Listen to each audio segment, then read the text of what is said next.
Topic: Learning. Subtopics. First, the learning process stage involved. Second, learning theories, reinforcement theory and social learning theory. Third, model of reinforcement and social learning theory. Reinforcement learning theory. Reinforcement learning (RL) is learning by interacting with an environment. An RL agent learns from the consequences of its actions, rather than from being explicitly taught, and it selects its actions on basis of its past experiences, exploitation, and also by new choices, exploration, which is essentially trial and error learning. The reinforcement signal that the RL agent receives is a numerical reward, which encodes the success of an action's outcome, and the agent seeks to learn to select actions that maximize the accumulated reward over time. The use of the term reward is used here in a neutral fashion and does not imply any pleasure, hedonic impact, or other psychological interpretations. Social learning theory, Albert Bandura.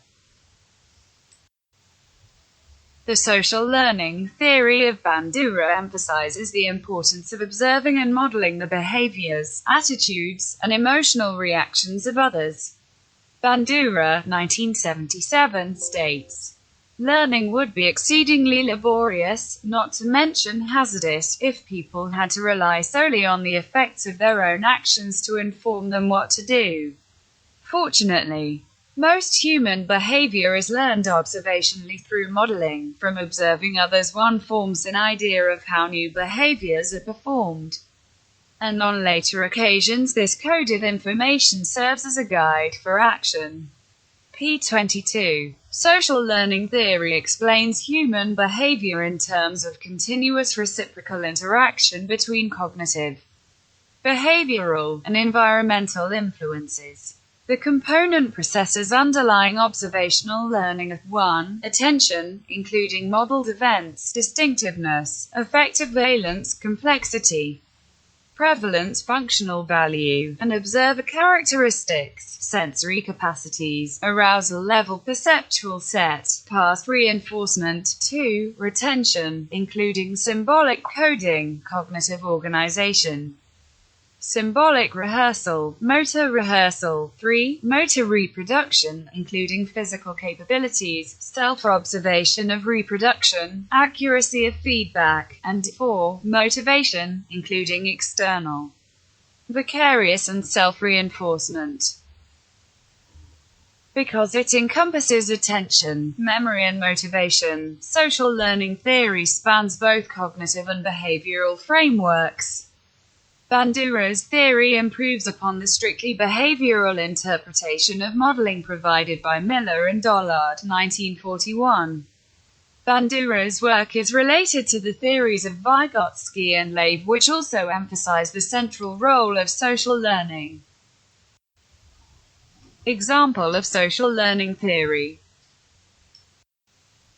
First, the most common and pervasive examples of social learning situations are television commercials. Commercials suggest that drinking a certain beverage or using a particular hair shampoo will make us popular and win the admiration of attractive people.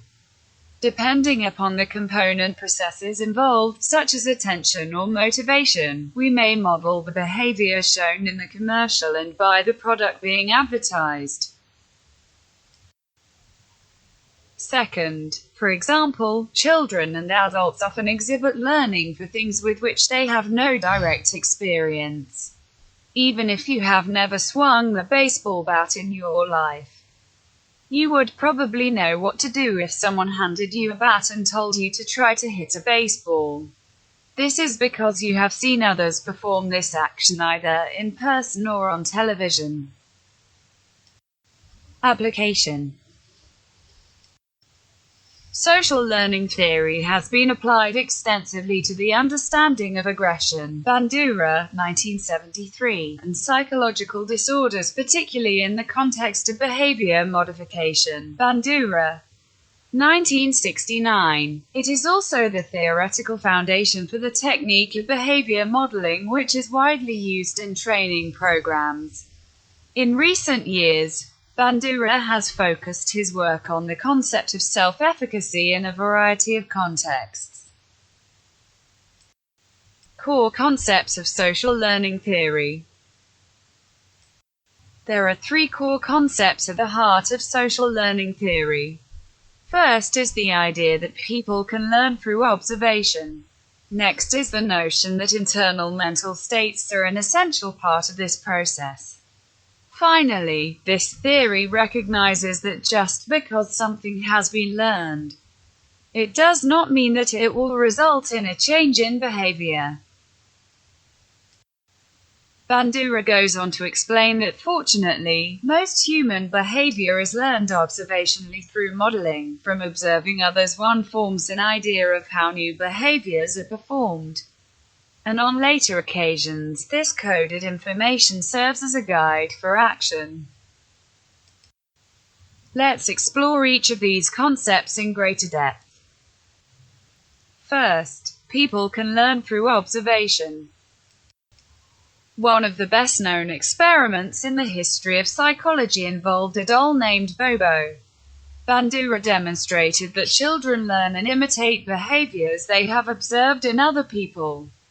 The children in Bandura studies observed an adult acting violently toward a Bobo doll.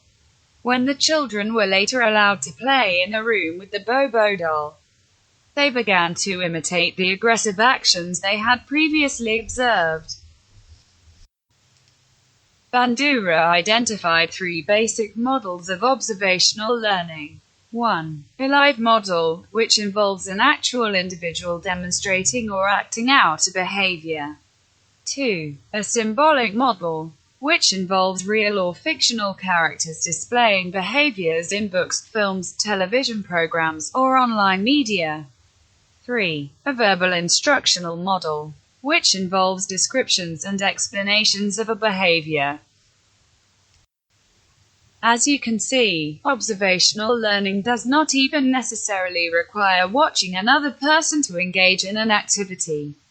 Hearing verbal instructions, such as listening to a podcast, can lead to learning. We can also learn by reading, hearing, or watching the actions of characters in books and films. Point 6. It is this type of observational learning that has become a lightning rod for controversy as parents and psychologists debate the impact that pop culture media has on kids.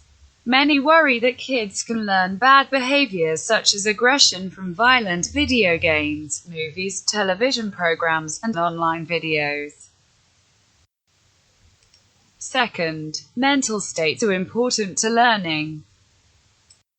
Bandura noted that external, environmental reinforcement was not the only factor to influence learning and behavior. And he realized that reinforcement does not always come from outside sources. Point 1. Your own mental state and motivation play an important role in determining whether a behavior is learned or not. He described intrinsic reinforcement as a form of internal rewards, such as pride, satisfaction, and a sense of accomplishment. Point 7. This emphasis on internal thoughts and cognitions helps connect learning theories to cognitive developmental theories. While many textbooks place social learning theory with behavioral theories, Bandura himself describes his approach as a social cognitive theory. Third, learning does not necessarily lead to change. So how do we determine when something has been learned? In many cases, learning can be seen immediately when the new behavior is displayed. When you teach a child to ride a bicycle, you can quickly determine if learning has occurred by having the child ride his or her bike unassisted. But sometimes we are able to learn things even though that learning might not be immediately obvious. While behaviorists believe that learning led to a permanent change in behavior, observational learning demonstrates that people can learn new information without demonstrating new behaviors. Key factors for success. It is important to note that not all observed behaviors are effectively learned. Why not? Factors involving both the model and the learner can play a role in whether social learning is successful. Certain requirements and steps must also be followed. The following steps are involved in the observational learning and modeling process. First, attention. In order to learn, you need to be paying attention. Anything that distracts your attention is going to have a negative effect on observational learning. If the model is interesting or there is a novel aspect to the situation, you are far more likely to dedicate your full attention to learning. Second, retention. The ability to store information is also an important part of the learning process. Retention can be affected by a number of factors, but the ability to pull up information later and act on it is vital to observational learning. Third, reproduction. Once you have paid attention to the model and retained the information, it is time to actually perform the behavior you observed. Further practice of the learned behavior leads to improvement and skill advancement. Fourth, motivation. Finally, in order for observational learning to be successful, you have to be motivated to imitate the behavior that has been modeled. Reinforcement and punishment play an important role in motivation. While experiencing these motivators can be highly effective, so can observing others experiencing some type of reinforcement or punishment. For example, if you see another student rewarded with extra credit for being to class on time, you might start to show up a few minutes early each day. Strategies for effective workplace learning. First, implement a learning management system, LMS. Employee learning programs at scale can be hard to implement successfully. Often, these programs involve determining individual needs, tracking progress and accessing resources that can help close knowledge gaps. An integrated LMS allows organizations to personalize the learning process at an appropriate level, while accessing world-class resources to deliver as-needed training. An LMS helps HR leaders and their teams identify gaps, define learning paths for each employee, and deliver mixed-mode training that's available through video courses, webinars, written texts, and access to live events. Second, develop learning paths for each employee. One of the benefits of an integrated LMS is the ability to create and deploy customized learning paths for each employee. Even if HR leaders choose not to fully integrate technology for learning management, developing customized learning paths for each employee has several benefits. Employees are able to share what they'd like to learn and then focus their professional development on clear goals like better performance, preparing them for new opportunities and positioning them for long-term growth in the firm. Managers can incorporate learning needs assessments in the annual review process and then use regular meetings to set objectives and evaluate progress. Third, use data for better decision-making. HR leaders building a learning program can leverage data for better results. For example, data can help to quickly identify what knowledge gaps exist, what areas of the business they're affecting, and how effective specific learning interventions and programs are. By using data to validate the choices made about where to focus learning efforts, you can set clear performance metrics to improve overall ROI. Fourth, think processes, not events. Forbes reports that a one-day training seminar, or bringing in a guru to teach an entire team new techniques, is rarely effective. According to Forbes, this practice is ineffective for a number of reasons. People forget what they learn. don't get to apply it, or management never creates time to revisit the techniques and think about how to use them strategically. Instead of investing in one-day learning events, look at models like. Fifth, ask employees for input and feedback. An integrated learning program can better meet the needs of employees if their voice is incorporated into the process. Businesses are achieving this goal in a variety of ways, including simply asking what employees want to learn through surveys or during reviews. Often, an employee knows better than anyone what they need to improve their job performance, such as better statistical skills or knowledge about an upcoming trend in their field. For example, a software programmer identifying the next language they need to know. Employee feedback can help businesses invest in the right areas for further development. Effective workplace learning programs have to balance employee needs with the organization's future plans for growth. By incorporating employee-driven suggestions and data when developing an integrated learning management program, HR leaders set the stage for successful learning at all levels and sustained growth throughout the enterprise. Ways to encourage learning in the workplace. Learning in the workplace is beneficial to both employees and employers. Most successful businesses will recognize that highly skilled workers are invaluable, and that keeping the employees up to date on their training keeps the business competitive and productive. Strategic learning can provide the edge a business needs to succeed where others have failed. And aligning the needs of the employees with the needs of the company can work well to promote a positive and supportive work environment. The employees feel valuable at the same time as they are adding value to the business. Of course, while many people enjoy learning and will need little encouragement, not all employees will be as enthusiastic from the outset. Here are 5 ways to motivate employees and promote learning in the workplace. First, align interests. Try to find skill training that is valuable to both the business and the employee as an individual.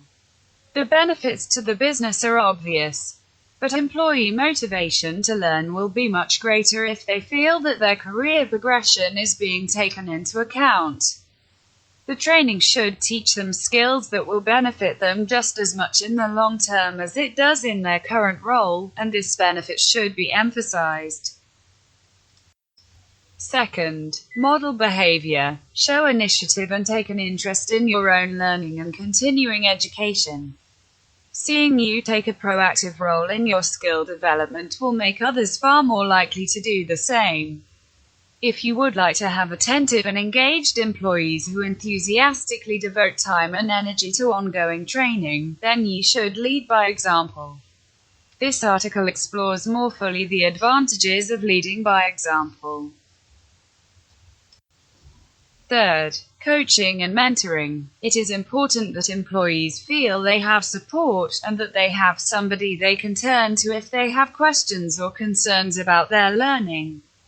One way to be an effective coach is to provide candid feedback and debriefing. As outlined in the paper Supporting Workplace Learning, make sure that employees know that you are interested in their progress, and that you are open to hearing about any problems or issues they might encounter during their training. Fourth, recognize success. Track the learning of your employees, and make sure to recognize and reward success in some way so that they know you appreciate their effort. Acknowledge the meeting of targets and achievement of goals, and let particularly hard-working employees know that you see and are impressed by their progress.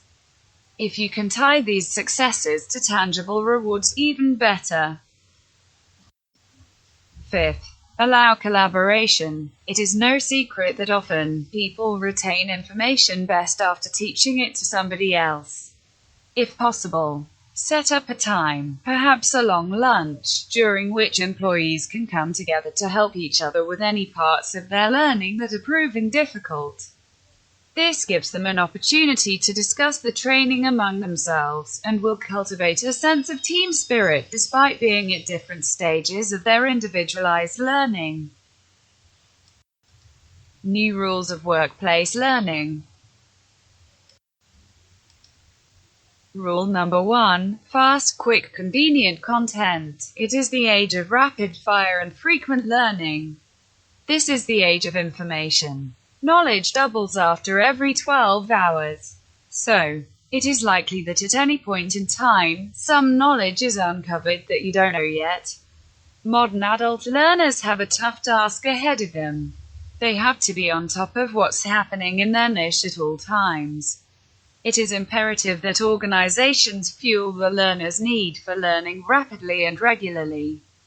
Here are some pointers to help you create fast-paced learning. Chunk and curate content to make learning relevant. Make knowledge easily accessible. Learners should have the freedom to define the place and pace of the learning. Empower learners to carve their own learning paths.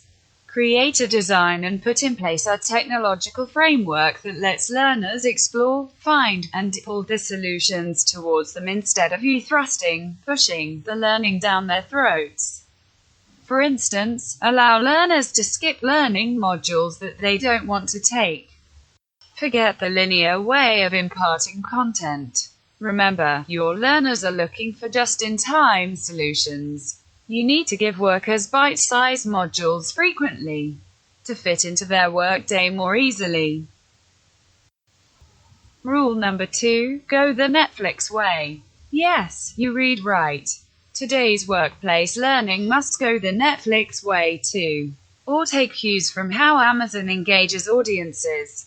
Welcome to an age where learning is consumerized, and your courses are commodities that should vie with others in the marketplace for the learner's nod of approval. In this marketplace, the learners call the shots. Understanding how they want learning to be served to them is critical. Here's where Netflix and Amazon step into the picture. Millennial learners are digitally savvy and have grown up with the internet. They are accustomed to having choices. They are, virtually, social individuals who rely on influencer opinions and recommendation from their connections to make choices. Netflix and Amazon feed these needs of the millennial by letting them order movies or buy products by providing information, personalized recommendations, user ratings, and reviews. These online giants make information easily accessible so that potential buyers can make empowered decisions. As instructional designers, you should also strive to make content so readily accessible. Here are some ideas on how you can deliver learning following Netflix and Amazon's strategies. Choices and flexibility, that's the key. Modern learners don't like being told what to learn and how to go about it. They want choices and crave flexibility. Empower learners by letting them choose what they want to learn, when, and how. Give them the autonomy they seek to design their learning journeys. Create an environment where learning can happen organically. For instance, whet audience interest by letting learners rate and review courses on a social platform, or create more opportunities for co-workers to collaborate and learn from one another. At Facebook, much of the learning is driven by employees and imparted by peers. Rule number 3. Step outside the confines of the 9-to-5 routine. Adult learners are freedom-loving individuals. They want to have the freedom to learn whenever they want to, which may not be during their work hours. They do not want to be yanked from their desk to attend a training program or be made to go through a course when they need to do something else. They want learning content to be delivered to them when needed, and not when the management should use up the training budget. Learner engagement is no longer confined to the 9-to-5 setting. The new rule of workplace learning is to provide on-demand learning. The key to learner engagement is to make learners feel empowered by letting them access learning whenever, wherever. Here are some tips on how you can implement this strategy successfully. Embrace mobile learning. Audiences want instant information, on the go. Determine when your audience will likely access the content. This is valuable information because it will help you determine the type of content to create and the delivery technology to use. For instance, sales personnel might want to have handy lists of the features of a new product when they are on the shop floor. Machine operators might want to refer to short how-to videos covering safety checks or troubleshooting instructions when they are at the production facility. Create modular training. So learners can choose the specific module, vis-a-vis going through an entire course they may want to go through depending on what they want to learn or revise and how much time they have in hand. Create relevant and fluff-free content. Your learners might want to access a course on the go, and they don't have the time to read through mounds of nice-to-know information. Make content searchable. Create content keeping in mind that learners will access the courses on a variety of devices. Rule number 4. Learners are considered consumers now. Here is the reality. But your audience today is no longer going to consume the content you thrust down their throats. They want to first search for what is being offered by way of learning and then choose what programs they want to go through. Learners are consumers, so you must know what they demand. Modern learners have a set of expectations you must get familiar with if you wish to connect with them. But you have to create learning products that are meaningful, engaging, timely, mobile, all that which can be delivered on the go. However, this does not mean that all the L&D team does is create small courses and shoot these at the learners. They have to start thinking like a marketer and treat your learners as consumers whose attention you are vying for. Here are some tips to help you woo learners. Determine the exact needs and learning preferences of your audience. Carry out a thorough audience analysis. Stir emotions in your audience to forge a deep connection. Map learning journeys. Read more about learner experience mapping here. Evaluate the results of your efforts regularly from learner feedback. Track employee engagement and job satisfaction to determine if your courses have hit the mark. Tweak your instructional strategies accordingly to improve your scores. Innovate, innovate, innovate continuously to keep audiences curious to find out what you have for them next. Rule number 5. Say hello to work-wide learning. Learning is no longer a one-off once-in-a-blue-moon event. Learning now needs to a continuous process because it is the age of information and big data, and knowledge becomes obsolete very soon. Employers want their workers to be always updated. Learners want to be on top of the skills and knowledge needed to remain relevant in the workplace. A continuous learning culture makes it easy for you to measure the ROI on your learning efforts and expenditures. The needs of these times have necessitated the adoption of the work-wide learning approach. The concept and the moniker, brainchilds of Jane Hart, are takeoffs on the idea of life-wide learning. The work-wide learning approach is based on the principle that workers should also learn at and from work. Learning should not occur only at a formal training event. Here are some tips to help you implement work-wide learning effectively. Identify the training needs of your audience based on their professional life cycle. Identify the resources that learners need to acquire knowledge. Determine the instances or the context when learners will need the training. Design the learning to ensure the right content is delivered to the audience just when they need it and are searching for it. Embrace just-in-time learning. Rule number 6. Adopt the learner-centric design thinking approach. The design thinking approach puts learners at the center of the learning environment. The learning experience is designed keeping in mind solely the training needs of the learners. The learning programs are highly intuitive and experiential, as a result. The learners are sucked into the experience. The emphasis is also on creating engaging programs that make for greater information retention. Additionally, these programs are not confined by the limitations of learning management systems. Instead, they can leverage new and emerging technologies to be more collaborative, social, shareable, engaging, and readily accessible. The learner-centric design thinking approach facilitates the creation of a sustainable learning culture.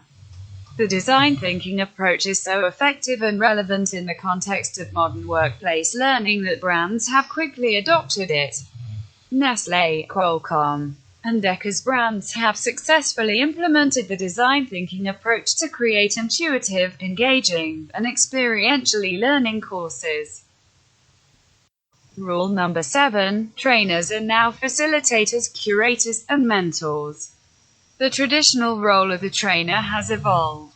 Earlier, a classroom trainer was expected to steer the course of learning by providing information, facilitate hands-on training, create opportunities for the learners to practice the skills they have learned, and evaluate what the audience has learned.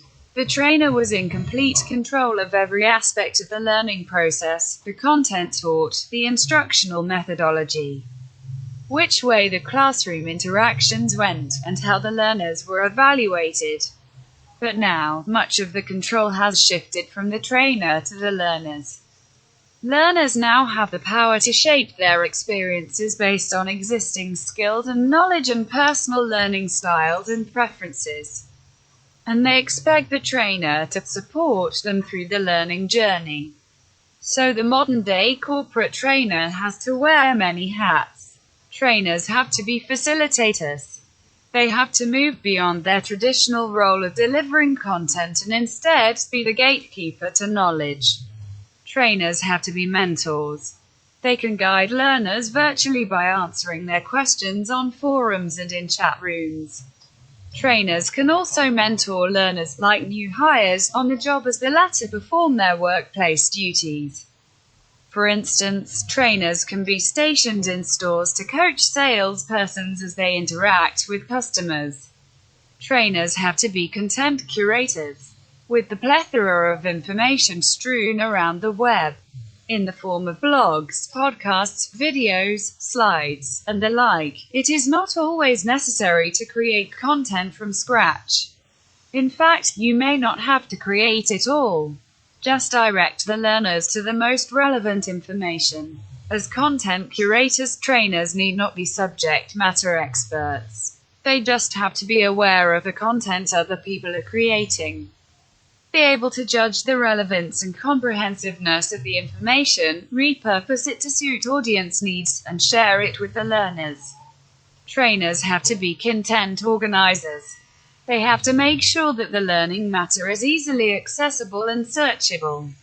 For instance, they can arrange discussions under appropriate heads, create threads for new discussions, and add tags that make it easy for learners to search for and find the content. The evolving role of the trainer is in keeping with the 7-0-2-0-1-0 learning approach that L&D is veering towards.